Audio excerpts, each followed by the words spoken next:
Alright guys, today's dish we have goat soup, or what we call back home Mannish water, so stay tuned if you're interested and enjoy. Alright, so we're going to go ahead and wash our meat. I'm using goat meat, but you can use any meat that you choose.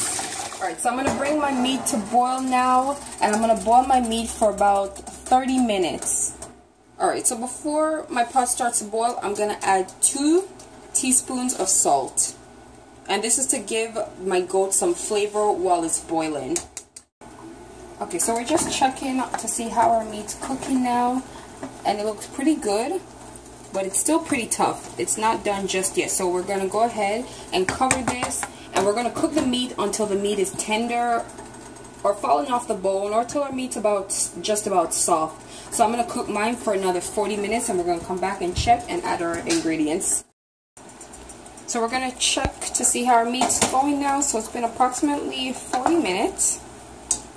So now with my knife, I'm going to check. So the meat's still a little bit tough, but it's soft. Some of it is soft, but we're going to add the rest of our ingredients. And with that, our meat will cook out by the time we prepare everything. Alright, so here I have some fresh garlic that I've just chopped up and crushed, and I'm going to add this to my pot.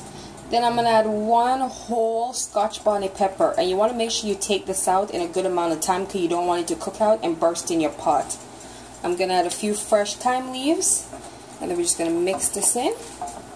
So for your Scotch bonnet pepper, if you're scared of using it, you could take it out after about 20 minutes of cooking, and this just helps to draw that extra added flavor, and then it'll just make your soup just have this amazing flavor to it.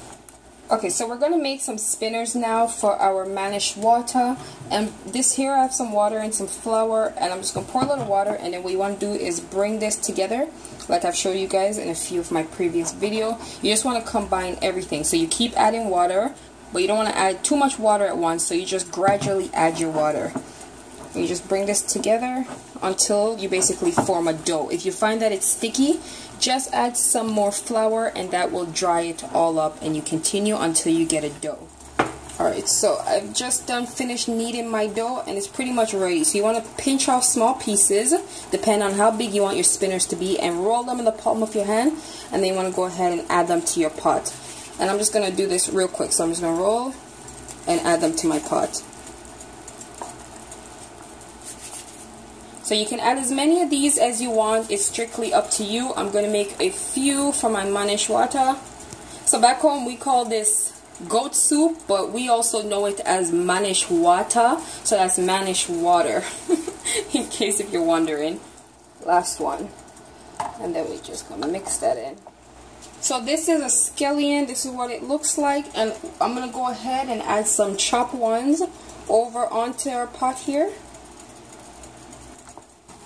Alright, so I'm using 1 carrot, and I'm just cutting off the ends, and I'm going to cut this in half and then cut it up and add this to my dish. Be careful you don't go cut yourself. So I'm just going to cut these up into my desired shape. You can cut these up in any shape that you want. If there's certain things that you don't eat that I'm putting in my pot, you do not have to put it in the dish. You can always improvise and do your own thing. Alright, I'm just going to add my carrots onto my pot.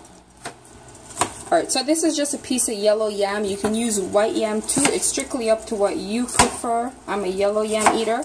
And I'm just going to cut off the ends and wash this and put this into my pot as well. You want to be careful that you peel this first, then wash it. You don't want to wash it, then peel it, then handle it again, because it will itch your skin. I'm going to add my yams over to my pot. Alright, so this is a chocho. This is what we know it as back home, chocho, but I'll link the other name for this below. And I'm going to go ahead and peel this.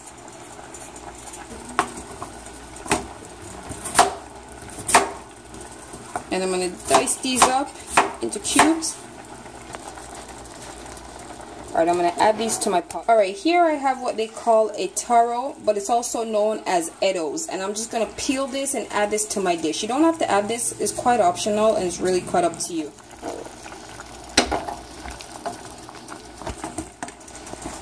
Alright, last I have some green bananas, and I'm just going to peel the skin off, cut these up into little circular shapes, and I'm going to add these to my dish.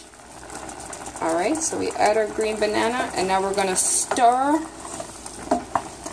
Alright, so now I'm going to add a little bit more water to my pot, and we're going to mix this in, and then I'm going to cover this, and I'm going to let this cook for about 15 to 20 minutes, or until my food is tender, my yam is nice and tender, and then you're basically done. Add salt if needed, and then you just let that cook, and you're done. Oh, and don't forget, take out your red pepper, your Scotch bonnet pepper, after a certain time. And there you have it, guys, your delicious Mannish water from back home.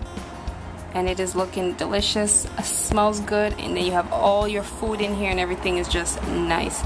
So I hope you enjoyed this video, and see you for the next one. Thanks for watching. Bye.